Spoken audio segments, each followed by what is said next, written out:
अस्सलामुअलैकुम। कैसे हैं आप सब? उम्मीद है आप सब खैर व आफियत से होंगे।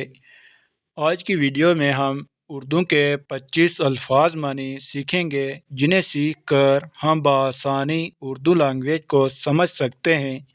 जो उर्दू को सीखना चाहते हैं वो वीडियोस को पूरा देखें और लाइक करें, कमेंट करें और चैनल को सब्सक्राइब करें, ताकि हमारी हर नई वीडियो आपको बआसानी मिल सके।